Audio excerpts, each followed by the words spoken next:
In the month of June, directly after Pokémon GO Fest Global, we are going to be getting a Community Day Classic weekend featuring the Pokémon Eevee. I'm going to be talking about this event in detail within this video, and then afterwards, let me share some of my thoughts regarding it.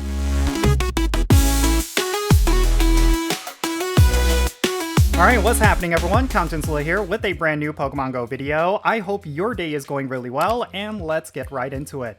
So what's been at the top of my mind as of late is of course Pokemon Go Fest. During this upcoming weekend, we are going to be getting Pokemon Go Fest in Jersey City, and yes, I will be attending that event. I'm super excited about it, I'm doing a lot of prep work for it, and I really hope it ends up being a good time. I did check the weather forecast and it looks like it's going to be raining throughout the entire weekend, which is quite unfortunate, but I still think it's going to be good. I think there's going to be a lot of decent raiding content and of course a lot of rare Pokemon to catch. So yeah, I'm definitely looking forward to it and I hope I see a bunch of you there.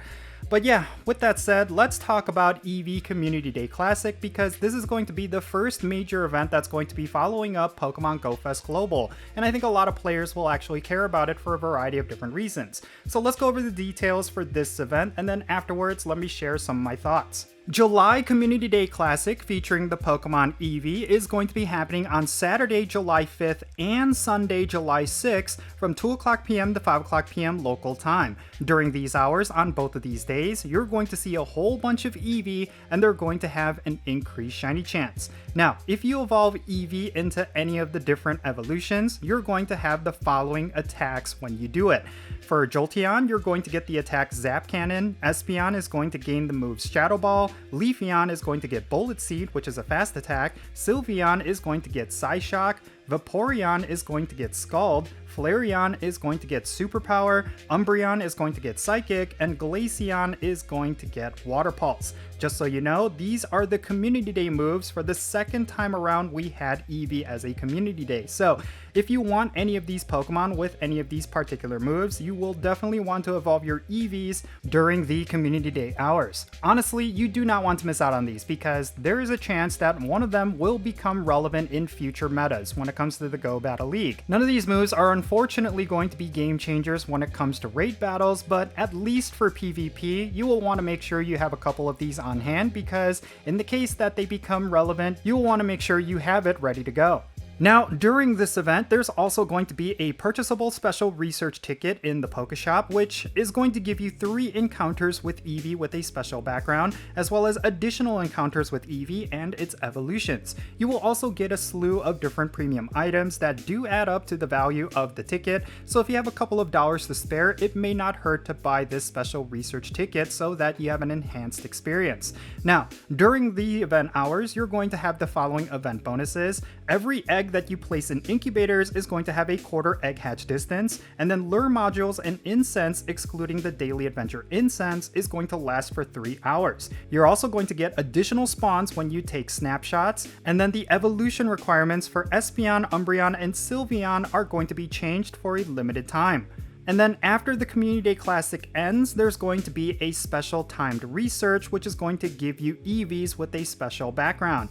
This is very typical of Community Days and Community Day Classics, and it's a great way for you to pick up some bonus Pokemon even after the event ends. And then finally, any field research task that you obtain during this event is going to give you Eevee encounters, Stardust, and Great Balls, and additional items. And I will say that this is one of the most underrated aspects of Community Days as of late, because field research tasks do give you a much higher IV floor. So it's a great way for you to pick up Shundos and high IV shinies of the Community Day Pokemon, and it's something that I feel like a lot more players need to be aware of. Community Days have essentially become limited research days with these field research tasks, and I really do think it's something you should utilize during the event so that you could pick up some high IV shinies. Honestly, it may not necessarily hurt to treat one of the days of this Community Day Classic as more like a limited research day where you're going to go around completing as many field research tasks as possible. So maybe you could go to a high population area like a city where there's a lot of Pokestops, and then the other day you could go to your local park to just simply catch as many Eevees as you possibly can. That would actually actually probably be my game plan for this particular community day. I would probably spend the first day doing as many field research tasks as possible to get as many high IV shinies as I can, and then I would spend the second day just simply farming up as much candy as I can. Alright, so what is my overall opinion about Eevee Community Day Classic? Well, let's get the elephant out of the room. This is the third time we're getting an Eevee Community Day, and I think for a lot of longtime players like myself, that might seem incredibly boring because we've already had Eevee Community Day before. But I feel like that is the point of a Community Day Classic. It's to bring back a previous Community Day so that players who started recently are able to catch up. And then on top of that, if you did not get enough shinies the last time around, then this is going to be your second chance at doing so, or in some cases, the third chance. I really do think Eevee is a bit of a special case, however, because when it comes to this Pokemon, there's a variety of different evolutions that this one Pokemon will have, and sometimes those evolutions do end up becoming relevant at some points. Like, there are certainly Eevee evolutions that have been really good for the Go Battle League in certain seasons, and then there's some Pokemon that may actually find some uses in raid battles, namely Sylveon and Glaceon. So yeah, overall, I think this is a pretty exciting choice. I think it's a really great follow-up to Pokémon GO Fest Global. It may not necessarily be for everyone. I think there's going to be some players out there who are just...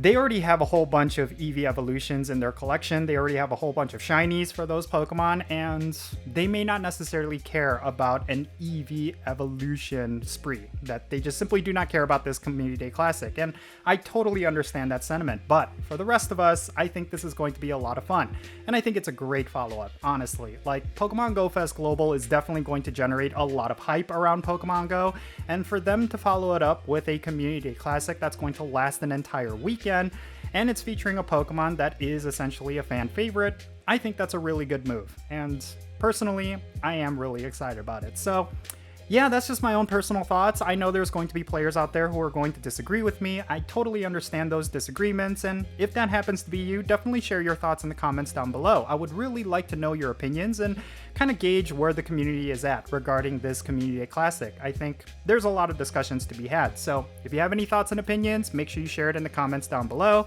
and let's have a great discussion. And thank you so much for making it all the way to the end of this video. I really hope you enjoyed it. If you did, make sure you hit that like button and subscribe if it's your first time here, and don't forget that notification bell so you can stay up to date on whenever I upload videos. And real quick, let me give a shout out to every single one of my patrons on Patreon. You make this channel content possible. If you want to support the Jinsula channel, the best way you could do that is going to be by joining my Patreon. If you become a paid Patreon member, I'm going to add you to my Pokemon Go friends list. So that means for stuff like remote raids, the friendship system, opening and sending gifts. If you want to play Pokemon Go with me, then make sure you go and check out my Patreon. And if you want to support my channel in a completely different way, you could do so by following me on social media. My handle is @Jinsula. I'm on the platforms you see on the bottom of your screen. Make sure you go over there and give me a follow, and you'll have access to some exclusive content, and you'll be able to keep up with my daily life.